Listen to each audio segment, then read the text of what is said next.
Hey guys, welcome back to Kilo 23 Group. Today we're talking to Dan Hoffman. He's a former CIA station chief, specializing in the Middle East, South Asia, and a lot of other places that we'll probably never know about. He's also a Fox News contributor. Dan, how you doing today, sir? I'm all right. Thanks for having me on the program. Appreciate it. Absolutely, absolutely. Getting right into it, I just recently came across this actually on Fox News. I guess apparently the U.S. is doing some live fire training in the Persian Gulf. What does that mean for Iranian U.S. relations? Actually, the relationship with Iran has calmed down quite a bit. Mm-hmm. It was certainly reached a crescendo Mm-hmm. when we launched the attack that killed the Iranian IRGC Quds Force General Soleimani. Yep. But since then, and it's probably due mostly to the coronavirus, Iran has Mm-hmm. kind of backed off of its provocations in the Gulf. It really started seriously last summer in July. Mm-hmm. Recall that they launched an attack on our drone and then later detained an oil tanker and then launched a missile attack against Saudi Arabia. But recently we haven't seen so much. Now they are on their way transporting oil to Venezuela, which is of concern, and that's something I think the Trump administration needs to look at, potentially intercepting those ships. We'll see how that shakes down. But at the moment, Mm-hmm.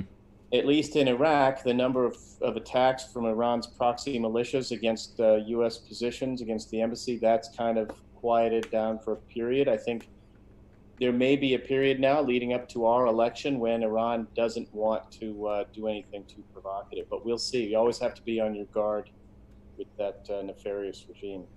Absolutely. Iranians are a big pain in the ass. Let's move on to something else. I just came across this, and I don't know if I'm sure you probably heard about it. I guess the Palestinians are ending their cooperation with U.S. intelligence and also Israeli intelligence. Have you heard about that? I did read about that. Yep. Yep. They're not pleased about the peace plan that the Trump administration put forth, and so that's their answer, is to back away from security assistance. There is Mm. value that we get out of it, value the Palestinians get to, um, but it is what it is. It's been broken for a long time. I think people calling it a Middle East peace plan, that's kind of a misnomer. It's not really Middle East peace. It's peace within Israel. Mm-hmm. There's a lot of violence going on in the Middle East. If you want to deal with Middle East peace, then you're going to have to deal with Iran and all the proxy conflicts for which Iran is responsible, starting with Iraq and Syria and Lebanon, where they have proxy militias, absolutely making it impossible for local governments to have any sort of sovereignty and territorial integrity that they should enjoy. So I've always thought that it's a tricky one to have peace in Israel with the Palestinians while you've got all those other conflicts going on in the Middle East, make it just so wickedly difficult. That's absolutely, and especially what you dealt with over there in the Middle East. A lot of people don't realize that the Iranian regime is funding a lot of these groups that are coming in through Iraq and Afghanistan, and they're funding these groups, and is that why it makes it so hard to Well, kind of quell the violence? yeah, well, the after our successful invasion of Iraq in 2003, which resulted in the end of the Saddam Hussein regime, Iran kind of went to supporting proxy militia groups. It started with Jaish al-Mahdi, which was Muqtada al-Sadr's militia, and Okay. then special groups, which were run by a guy named Qais Khazali, who is now back in Iraq. We detained him, but the Prime Minister of Iraq, Maliki, traded him and freed him, gave him back to the Iranians, and Okay. he's back in Iraq now. Most of these militia groups, many of them, the leaders have run for office and are sitting in parliament. Mm-hmm. And now you've got groups like Asab al-Haq and Katab Hezbollah, Mm-hmm. um, and they've very much penetrated Iraq's security. They're the forces that have fought against ISIS effectively, Mm-hmm. but winning the war against terrorists doesn't just require clearing them and holding them, as our military likes to say. It also requires building and there's no chance whatsoever for any sort of reconciliation with the Sunni population in Iraq because it is these popular mobilization units, they're so called, but they're really just Iranian proxies in Iraq that are just taking vengeance on innocent Sunni. There's just no chance to really have any productive reconciliation there. And Iraq is supporting their militia groups in Yemen, the Houthis, and in Hmm. Lebanon prominently with Hezbollah. So that's the way they operate. It's asymmetric warfare. It's difficult to deal with it. But the Trump administration when they launched that attack on Soleimani, they also killed the leader of one of those popular mobilization units, Mohandas, and that was a major step. And some people feel like that's been part of the reason why Iranian proxy militias in Iraq, at least, Yeah. have dialed down the intensity and the frequency of their attacks. So let me ask you, what's going on in Syria? Because I know after we we kind of pulled out some forces. How does our situation look with the Kurdish forces? Kurdish forces. Yeah, well, the big concern in Syria and Iraq is that ISIS is melting into an insurgency. We've deprived them of their physical geographic space, which is a good thing. We learned from 9/11 that when you allow terrorists to enjoy ungoverned space, they will plot and plan against us. Mm-hmm. But there are roughly 18, 20,000 ISIS fighters still at large in that region in Iraq and in Syria. And then there are still, tens of thousands who are right now, at least, still being held by those Kurdish forces. It's a pretty tenuous situation, made more challenging because of the competition among all the countries involved in Syria. So obviously, Iran and Syria are closely linked, but Russia has been kind of a short-term ally of Iran and Syria, but they're long-term strategic competitors. Same thing with Russia and Turkey, also long-term competitors. In the short term, maybe they all wanted the United States out of Syria, even though we've played the most important, most prominent role in defeating ISIS. But but that's a problem for all of us because, frankly, ISIS grows in a petri dish of economic turmoil, and now we've got a health crisis in that region with the coronavirus. And when people are suffering, uh, that's where ISIS takes hold. Yep. Well, let's go ahead and switch gears here. I don't know if you heard about this one. This one's actually kind of a funny one. Apparently, there's this beer app that's been used to trace military and intelligence officials. Have you heard about that? I've heard of some of the apps that we use for physical fitness being used to target us, just to target where we are located and things. I mean, I think we're all pretty well aware that whatever you've downloaded on your phone is easily accessible by bad guys. And so whatever you've got, if you're working someplace and you don't want the bad guys to know where you are, Mm-hmm. it's best not to have downloaded apps that, obviously have GPS allow you to be traced someplace. I think we pretty well learned that lesson, I think. Well, that reminds But I me of. wasn't familiar with this one. Yeah, well, I think it just came out. I was just reading about it, but that's funny because that reminds me of that operation in Italy when I guess some of the operatives thought that it was a good idea to put their cell phones in chip bags, and they thought that it would that would stop the frequencies from coming through. But you live and you learn, I guess. Yep. So this is kind of like a personal question. Pretty soon here, within the next 2 to 3 months, I'm going to be taking a job overseas in Kuwait, and with the company you're probably very familiar with. I don't want to say it here, but I'd like to ask you some personal questions about Kuwait. What's the situation on the ground? What are some of the things I should look out for? How safe is it? I know it's a staging area into Iraq and Afghanistan for the military, but how should I operate there, and how should I be over there? I mean, I not knowing exactly what you're going to be doing there. It's a great place to work. We've had great relationships with our Kuwaiti partners. There's obviously a long history there going back, my gosh, 30 years ago when we defended Kuwait from Saddam Hussein. Um, but no, it's a great place to work. It's a great place to be based. I've been there a few times and enjoyed it a lot, and I think you'll find it to be, an interesting place, fulfilling place to serve whatever mission you're going out there to serve. Absolutely. I did hear it was very expensive, though. Is that true? I don't know. Honestly, No. Oh, okay. not Well, tracking on that right now. yeah. Been a while, but no, I don't know. Who knows?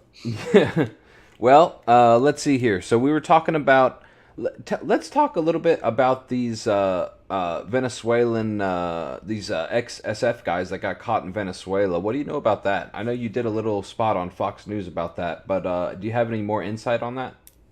Not a lot since then, and they've been kind of out of the news. We haven't heard a whole lot. I mean, the guys who went there to launch that ill-fated mission, are still in captivity.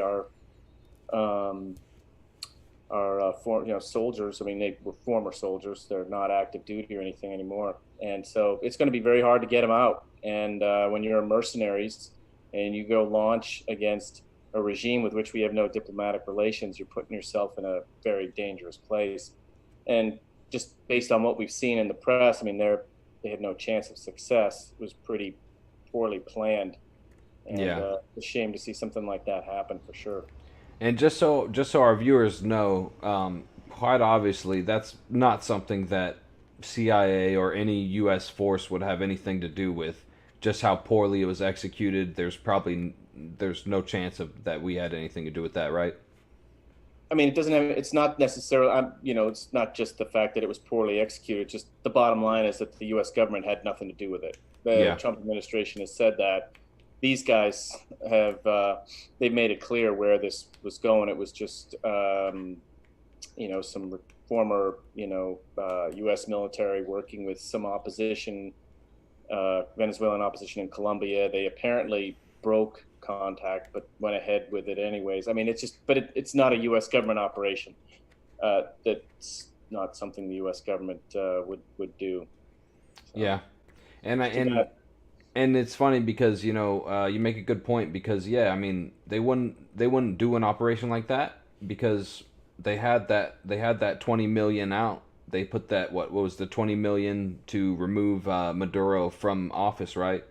So that right there, that was probably their play, and I guess they maybe just wanted to see, you Yeah, I know, don't know if that's why they did it. I'm not. I don't know what their motives were specifically. I haven't even heard that.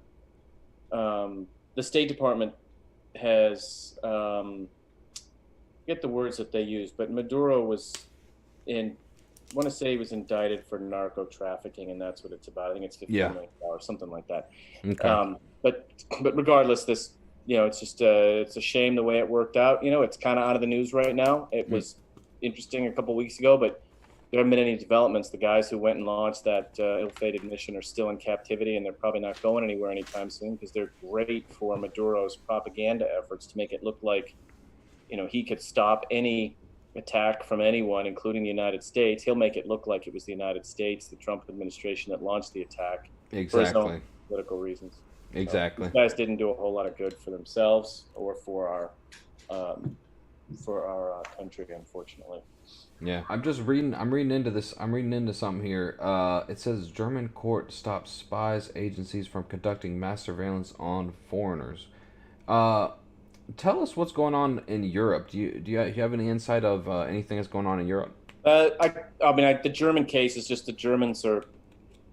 I don't know why they're doing this. They're saying they don't want to conduct intelligence operations on foreigners.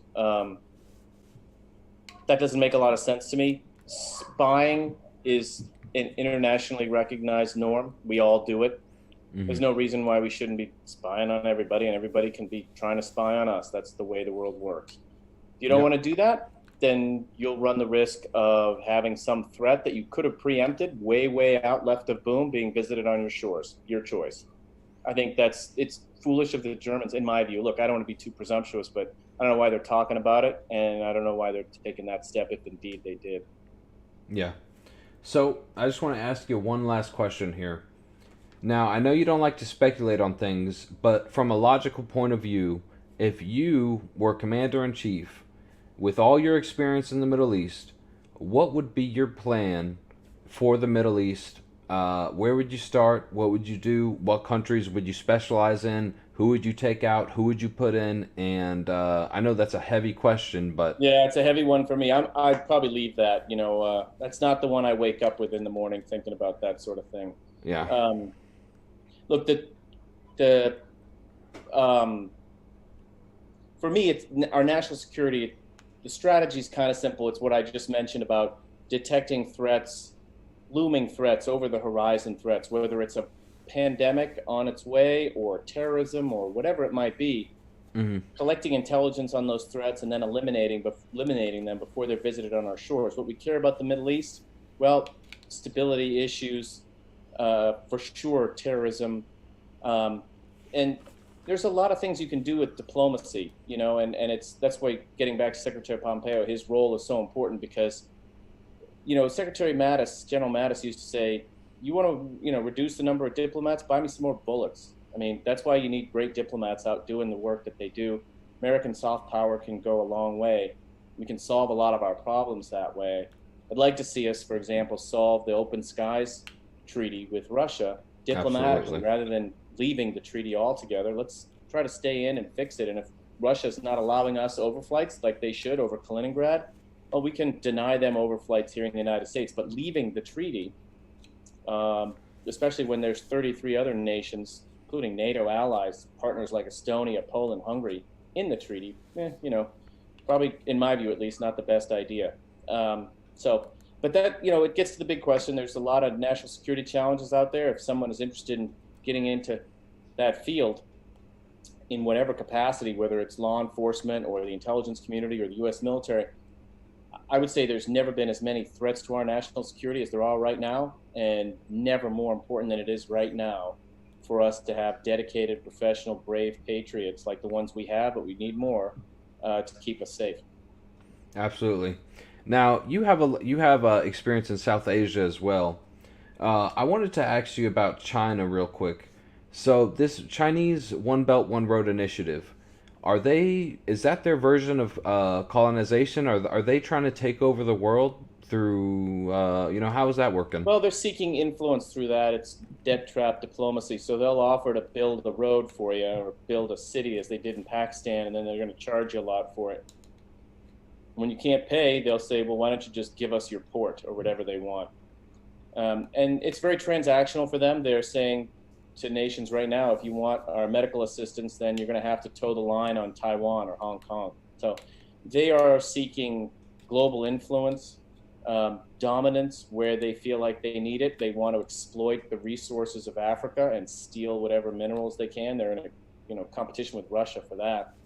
And look, they're a ruthless dictatorship that is denying their own citizens freedom of assembly, freedom of speech, liberty, democracy, all the stuff that we enjoy in our country, which is why at the heart of it with China, and why we may be headed towards a new Cold War. I just wrote an op-ed about this, my column for the Washington Times. The battle's in the realm of ideas. President Ronald Reagan really would be very comfortable dealing with ruthless Chinese dictatorship of the 21st century as he was countering the Soviet Union evil empire in the 20th century. It's very similar in many ways. And the Wuhan coronavirus was very similar to Chernobyl in terms of, I've called it Xi Jinping's Chernobyl. It's very similar in many ways, where they try to conceal the onset of the virus and then its severity, just like the Soviets did. So it'll have its impact domestically and overseas. Okay. Well, hey Dan, I don't want to hold you for too long, but I appreciate you coming on. I My really pleasure. do. I'm starting to hit ground zero with my kids. So this I is know. good. I can see him running around. Yeah, they made it in. So All right. Well, all hey right. Dan, I Thanks, appreciate man. it. How can people get in touch with you? Just follow me on Twitter, Daniel Hoffman DC. Easy to Absolutely. find. Thank you so much, Dan. You My have a great pleasure. day. Always a pleasure. You take care of yourself. Yes, sir. God bless. All the best. Same to you.